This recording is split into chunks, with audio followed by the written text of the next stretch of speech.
Greetings, guys. How you doing, Dr. George? Just wanted to share something with you. I had a conversation with a young man on the other day, and he asked very clearly, like, Dr. George, how do I establish my goals? How do I know when I am challenged or presented with choices? How do I know which choice and which decision and which goals that I should establish? So if I'm presented with a choice between this and this, how do I know which one is right? So I asked him, I said, so what is valuable to you? And what are the values that you hold on the inside? So he described to me things that he said was very important. So he said loyalty, trust, and honesty are things that are very valuable to him.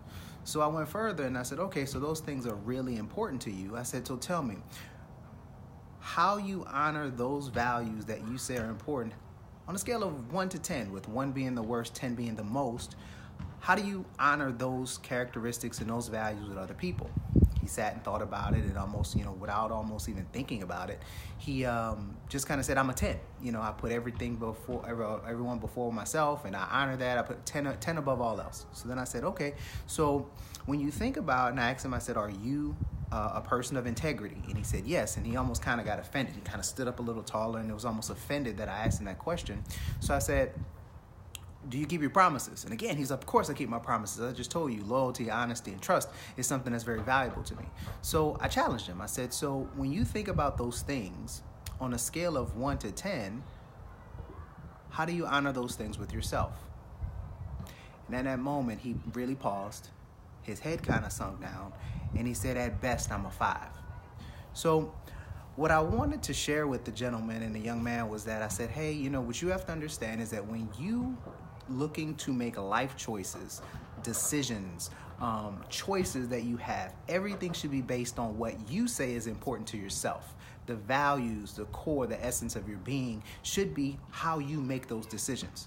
When you say that these things are valuable, you should live those things out, not only in your words, but also your actions. So when you're presented with a choice, you need to compare those things, or your value should predicate what decision and what path you're going to take. So a couple of weeks ago, I did a video about value and you being valuable as an individual, and I still believe that. But I got a lot of great response from that. But I kind of been thinking about, where do we get our values from? Where do we start to understand how valuable we are? And I started to reflect on it and meditate on it. It kind of came to me. We get our value from 3 things. So let's think of it.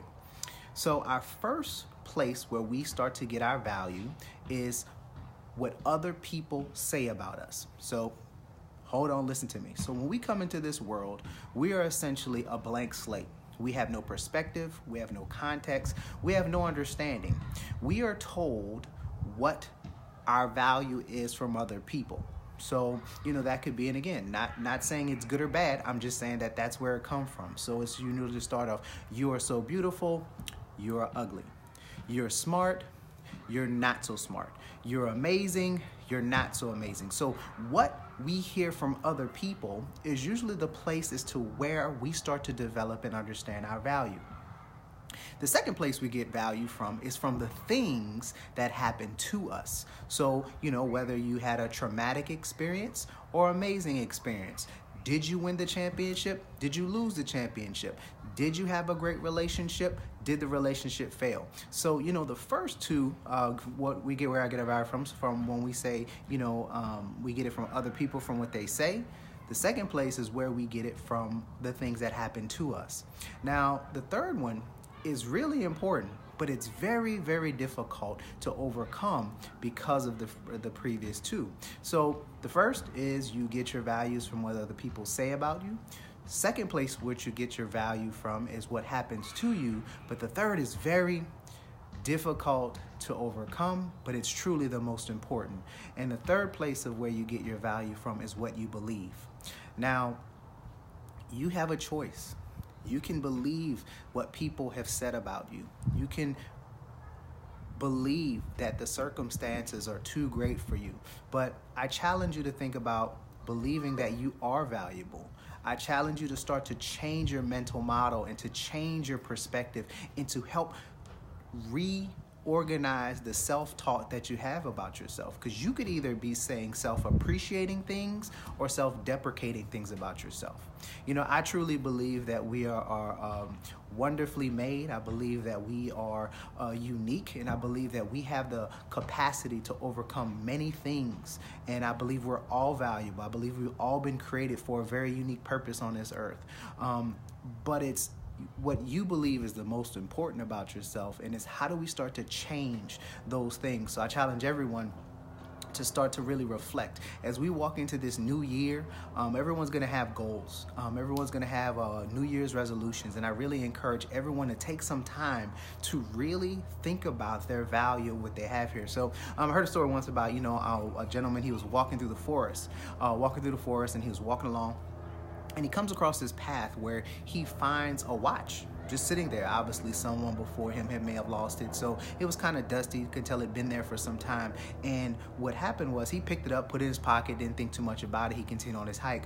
So when he returns from his camping trip, you know, he goes to a local pawn shop, and you know, and he's like, hey, I found this watch. I would like to, I'd like to see what it's worth, so I get some money for it. So in his mind, you know, he had no idea really what it was, because it was really dusty, not really clean. So the gentleman who owned the shop went to the back, you know, made some phone calls, looked at it, dusted up, cleaned it up, really good for him.